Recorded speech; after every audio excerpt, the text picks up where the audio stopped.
Now, in an effort to kind of personify cancer, because we're all aware of cancer. I mean, we have Breast Cancer Awareness Month. Who's not aware of breast cancer?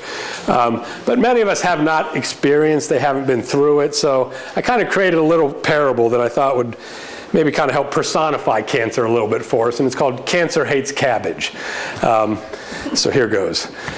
You're living your life, you live in your nice home with your nice manicured lawn, freshly fertilized, and things are going pretty well for you. And then one day, new family moves in next door. A husband, a wife, their couple of kids, and they come over and introduce themselves, and there's the Mr. and Mrs., and they have a little son. He's 8 years old, his name is Cancer.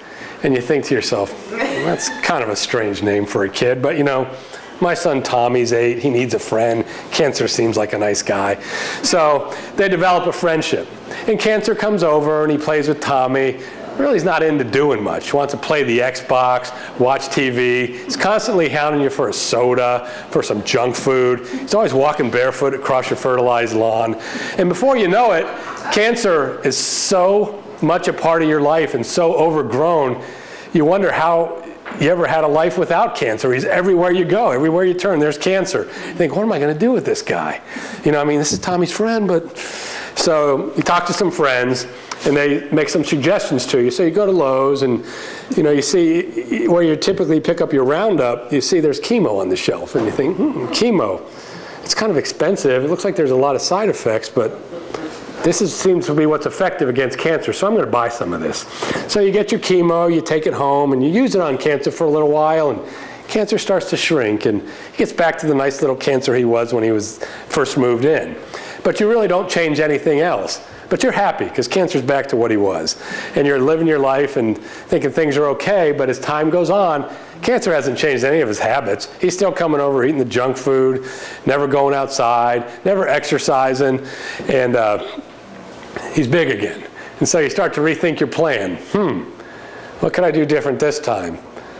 So you devise a plan. You do a little research. Next time Cancer comes over, he wants to play. You say, look, Cancer, I got a new plan for you. Today, you're going out running. You're running 3 miles with Tommy, and you're doing it without your shirt on. Get a little sun. And Cancer's not keen on this, but he wants to be friends with Tommy, and this is what I got to do, this is what I got to do. So they go out, they run, they get their exercise, get a little bit of sun. Cancer comes back, he can't wait to have that Mountain Dew he's been thinking about. So he starts demanding some sodas or Mountain Dew or whatever. And you hand him a thing of green tea. Of course, you've cooled it down. He's not happy about that either, but he drinks his green tea. He's like, whatever, I'm thirsty, I'm dying here. So feed him some green tea, and he and Tommy are getting along well. So you invite him over for dinner. You think, what the heck? Let's put the full force on the kid.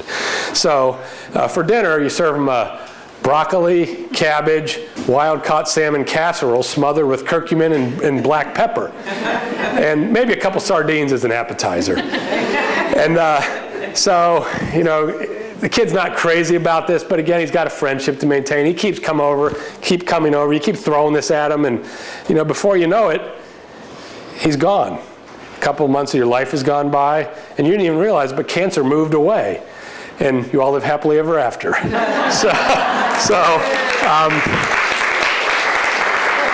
It's truly just the little things that we can do, and you attack it from all different angles.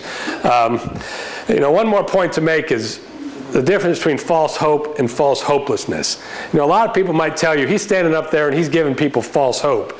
But if you're going through cancer, you're going through anything like this, you've got to have hope.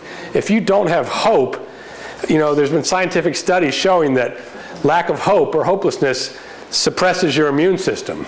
What do you need to fight cancer? You need a good, strong immune system. What I'm really fighting here, and I stole this from David Servan-Schreiber, is false hopelessness. The thought or feeling that we really can't do anything to protect or defend ourselves, and that someday we might just be a victim to cancer. There's no guarantees, even if you live the perfect lifestyle, that you may not develop cancer. But there are certain things that you can do, definitely, to affect the outcome. So, the more you think about your health and wellness, the more I'd encourage you to educate yourself, learn, read, take advantage of things that are available to you. Really, because no one's more interested in your health than you. Not your doctor, not your family, it's you. And, many of us have great support systems, but it's up to us to learn for ourselves what we can do to make our lives better. So thank you for your time. I appreciate you all coming out tonight. And I'd be